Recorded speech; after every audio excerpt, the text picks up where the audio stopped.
Mexico is ripe for revolution. But you wouldn't know about it, judging from what you see and hear on the establishment press. Only perhaps if you read articles in a book by Dick Rivas or perhaps Philip Russell's book about Mexico would you be aware of this. This is the subject tonight on our Alternative Views news magazine.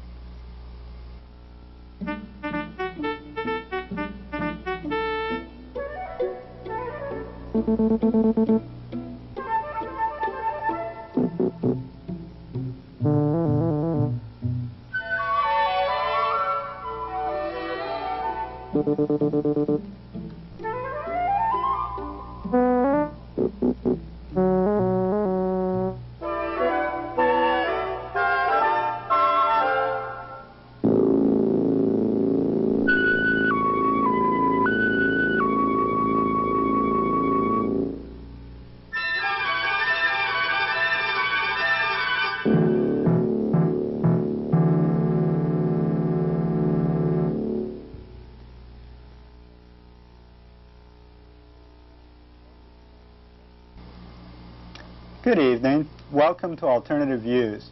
Tonight we are having an in-depth focus on Mexico, and we're going to devote our entire program to this topic. Our guests are longtime Austin residents, political activists, and authors, Philip Russell and Dick Rivas. Phil is the author of a book, Mexico in Transition, that discusses the history, the political economy, and the current social-cultural situation in Mexico. And Phil will discuss his book with us tonight and show us some slides of his many trips to Mexico. Dick Rivas has published a book without documents on the undocumented immigrant workers here, and has also written some fascinating articles which you may have read in the Texas Monthly. Dick, welcome to Alternative Views. Phil?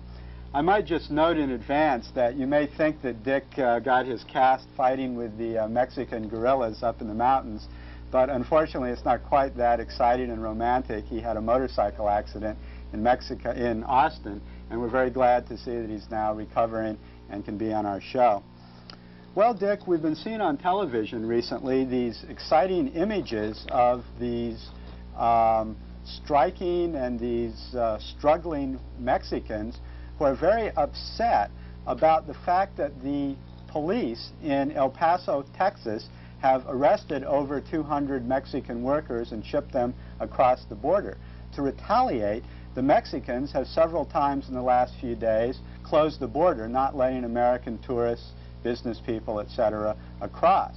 This shows that there's a very heavy, hot political issue about these migrant workers. However, there's no real discussion or explanation of what's really going on in the mass media, particularly television. You've written a book on this topic. Can you shed a little light on the issue over immigrant workers? What's the situation? You know, the situation is one in which there are hundreds of thousands, millions of jobless workers in Mexico. And they're coming here as they have since at least the 40s or the 30s. And finding jobs.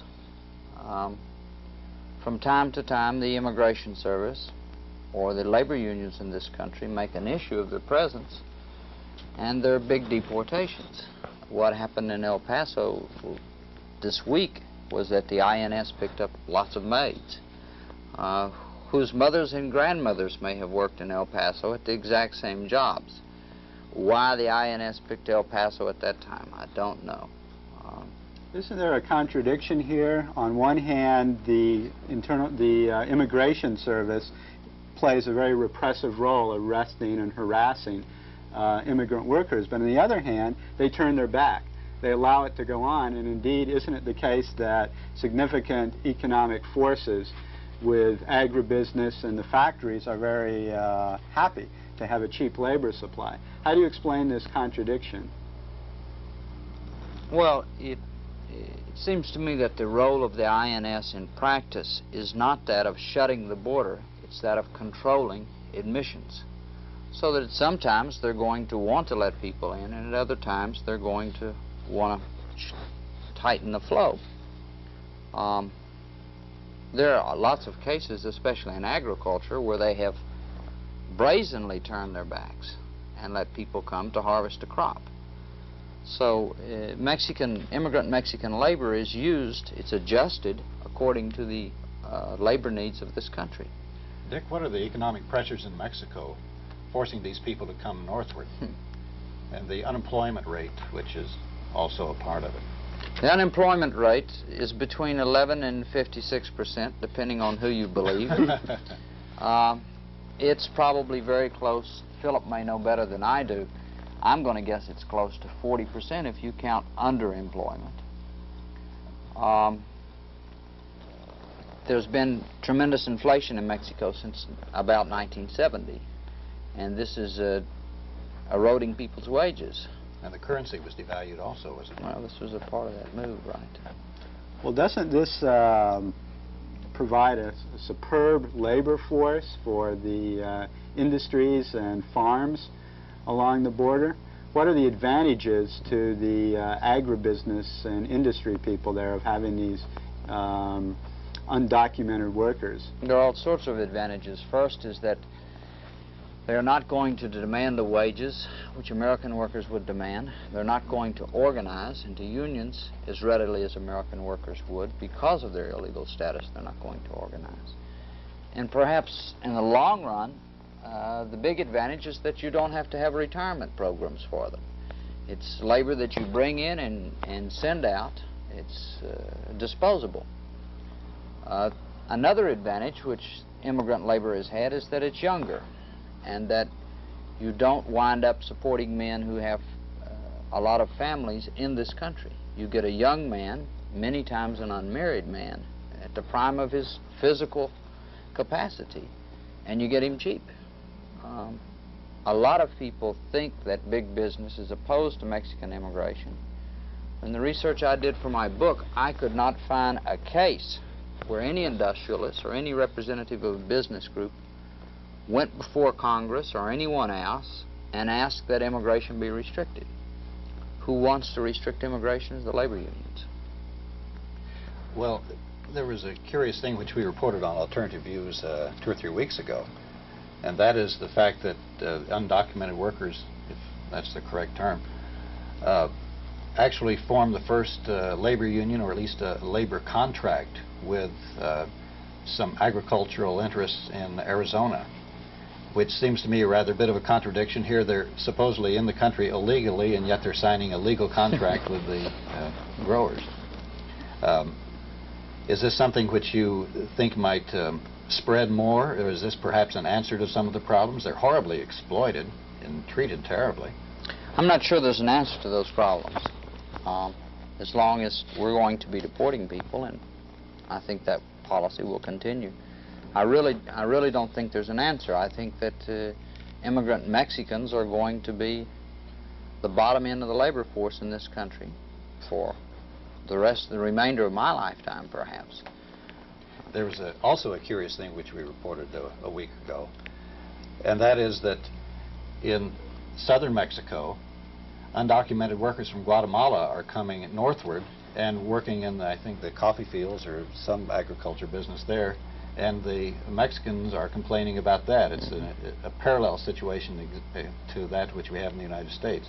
The Mexicans have quite a bit of undocumented immigration from Central America, especially El Salvador. And they behave exactly as our immigration service does, or perhaps with less finesse and politeness.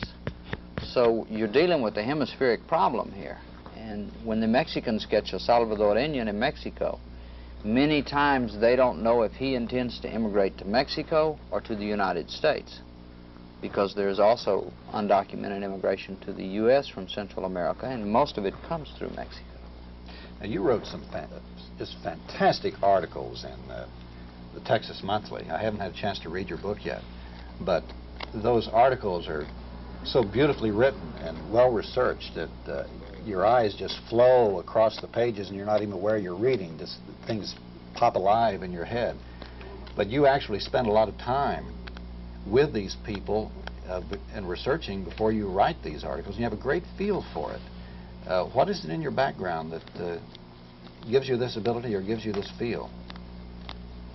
I don't know that my editors would agree I have that ability. That's to keep your wages low, right? Perhaps. I don't know how to answer that question. I did the book on undocumented workers.